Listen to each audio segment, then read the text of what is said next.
surga yang mengalir di bawahnya sungai-sungai. Wa dzalika, atau kata Allah sini, dzalikal fauzul kabir, itulah kemenangan yang besar. Allah katakan kemenangan yang besar. Menang mereka padahal mati. Ya kan? Padahal terbakar. Tapi Allah bilang mereka menang. Kenapa? Mereka menang karena berhasil mempertahankan keimanan mereka walaupun harus terjun ke dalam lautan api. Mereka dipaksa untuk kembali syirik, kembali ke agama lama, tapi mereka tetap kokoh teguh dalam keimanannya. Akhirnya dibunuh. Kata Allah, mereka menang karena berhasil mempertahankan atau meneguhkan keimanan mereka walaupun harus meninggal, walaupun harus mati terbakar. Menang, kata Allah, menang, fauzul kabir. Karena itulah kemenangan yang sesungguhnya. Ketika kita bisa menemui ajal kita, kemudian kita dalam keadaan sedang mempertahankan keteguhan keimanan kita. Nah, ini kisah Ashabul Ukhdud. Bagaimana kisahnya jemaah sekalian? Siapa itu Ashabul Ukhdud? Ya. Ini insyaallah kita akan sebutkan. Ashabul Ukhdud disebutkan bahwa mereka adalah orang-orang dari negeri Najran di daerah Yaman, ya. Najran. Nah, disebutkan bahwa kisah ini terjadi di antara masa Nabi Isa dan Nabi Muhammad SAW.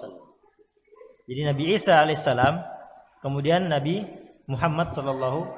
Nah, di antara inilah, ya kira-kira kalau kita sebutkan di abad 1 Masehi sampai abad ke-6. Ya, antara disitulah terjadi kisah ini. Jadi kisah pada waktu itu adalah negeri Najran yang rajanya, ya, disebutkan bahwasanya negeri tersebut awalnya adalah negeri yang beriman kepada Allah Subhanahu wa taala. Ya. Negeri yang beriman kepada Allah Subhanahu wa taala, Bani Israel yang beriman kepada Allah Subhanahu wa taala, mereka mengamalkan agamanya Nabi Isa alaihissalam. Waktu itu mereka masih bertauhid, ya, belum menganggap atau meyakini bahwa Isa adalah anak Tuhan. Nah, kalau seperti itu, kemungkinan berarti dia atau kisah ini terjadi sebelum tahun 300 Masehi. Karena kapan Isa alaihissalam itu diangkat sebagai Tuhan atau anak Tuhan oleh kaum Nasrani itu nanti ketika tahun 325 Masehi. Ketika yang disebut mereka punya majma' atau konsili. Konsili Nisia di daerah Nisia, ya. Konsili Nisia itu mereka mengadakan pertemuan di situ. Ada perdebatan antara gereja-gereja, antara Arius dengan pengikutnya dan juga gereja Al-Iskandariyah.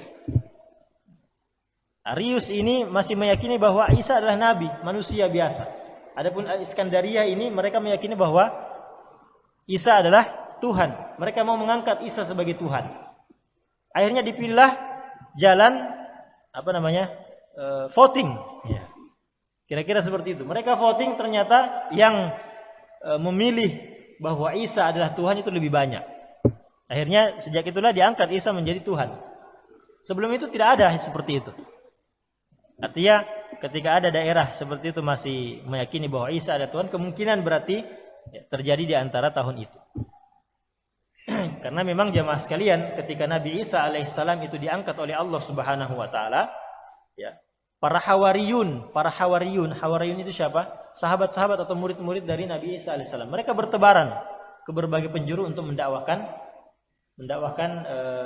agama Nabi Isa alaihissalam, itu agama tauhid. Dan kemudian kemungkinan ya di situ juga, karena kita sudah juga sebutkan bahwa memang di antara Bani Israel itu ketika zaman Nabi Isa alaihissalam, Bani Israel itu sudah terpecah, ya, banyak yang berhijrah. Nah, mereka tidak mendiami lagi Palestina atau mendiami lagi Baitul Maqdis. Mereka banyak yang terpecah dan tersebar. Jadi daerah ini awalnya kerajaan Islam atau kerajaan tauhid, ya, di situ. Tapi kemudian jamaah sekalian, ternyata terjadi pergeseran di negara tersebut. yang pada akhirnya raja di situ mengaku sebagai Tuhan. Yang pada akhirnya raja yang ada di situ mengaku sebagai Tuhan. Dan kemudian memaksa pengikutnya atau rakyatnya juga untuk mengakuinya sebagai Tuhan. Maka bergeserlah dari agama tauhid menjadi agama kesyirikan. Dan itu berlangsung selama bertahun-tahun. Nah, pada suatu masa raja dari daerah tersebut, dia di daerah Najran tersebut, dia punya penyihir. Dia punya penyihir. Nah, ini disebutkan dalam hadis langsung kisahnya. Yang diriwayatkan oleh Imam Ahmad dan juga Imam Muslim rahimahumullah.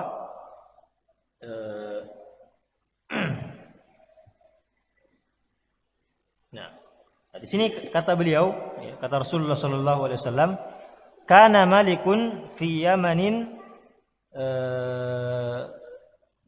atau kana malikun fi man kana qablakum. Sesungguhnya ada raja yang termasuk umat sebelum kalian, kata Rasulullah SAW, wa kana lahu sahir. Raja tersebut, raja yang kita sebutkan tadi, daerah Najran itu, dia punya penyihir. Dan ini biasanya memang kebiasaan para raja. Dia biasanya punya ahli nujum, peramal atau sihir, ya kan? Yang menjadi kaki tangannya, yang menjadi tempat dia biasa konsultasi. Nah, ini memang kalau syirik seperti itu. Ya, kalau kerajaannya syirik biasa pasti seperti itu. Rajanya ya, bahkan raja dipertuhankan, tapi kemudian dia apa? Bergantung kepada seorang penyihir. Beda dengan kerajaan Islam. Kalau Islam dan kerajaan yang bertauhid, memang ada raja di situ, tapi dia punya juga tempat konsultasi. Tapi konsultasinya adalah para ulama.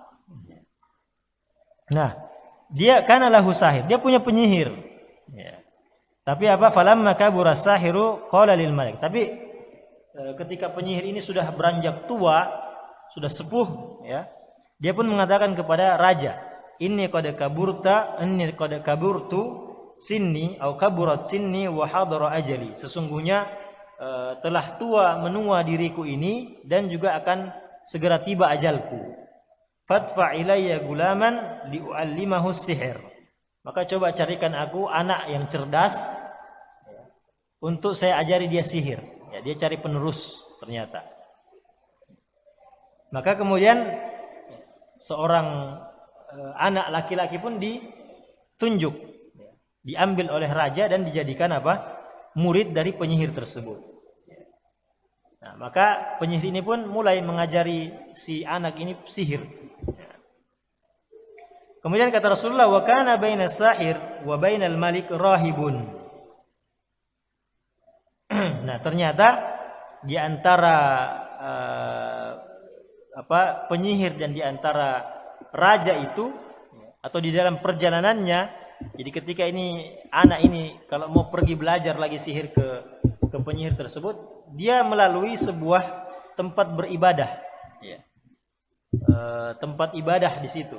Nah, dia di situ menemukan rahib, seorang mungkin kita katakan ahli ibadah ya pada waktu itu. Nah, ahli ibadah ini masih bertauhid, tapi dia sembunyikan dirinya.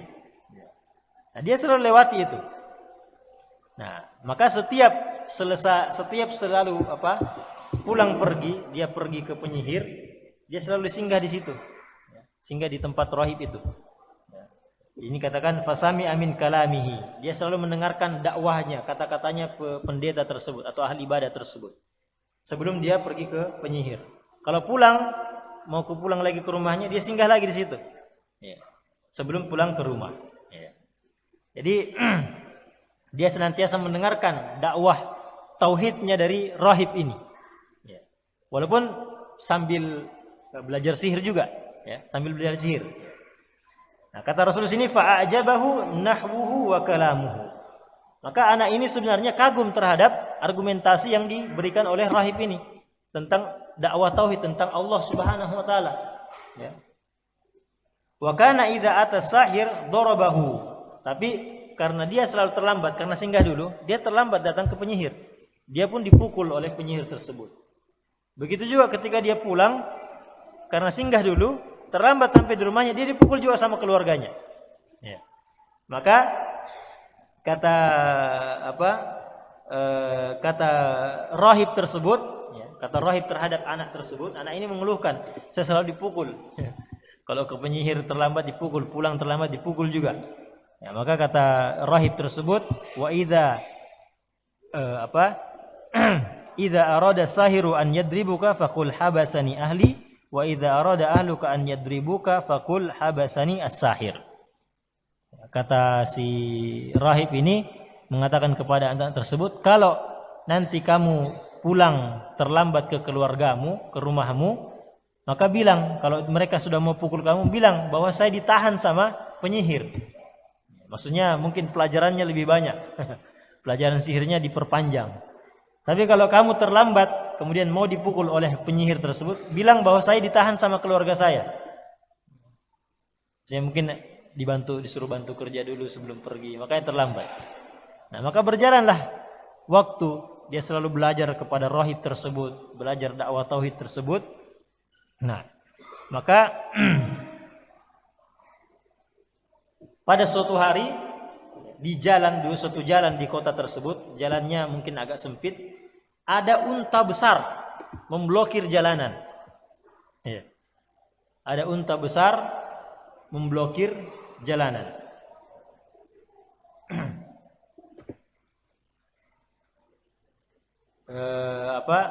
Orang akhirnya tidak bisa lewat. Melewati jalan tersebut karena terblokir. Binatang ini tidak mau bergerak. Kalau mau diusir dia halau balik manusia. Nah, maka kemudian kata anak ini mengatakan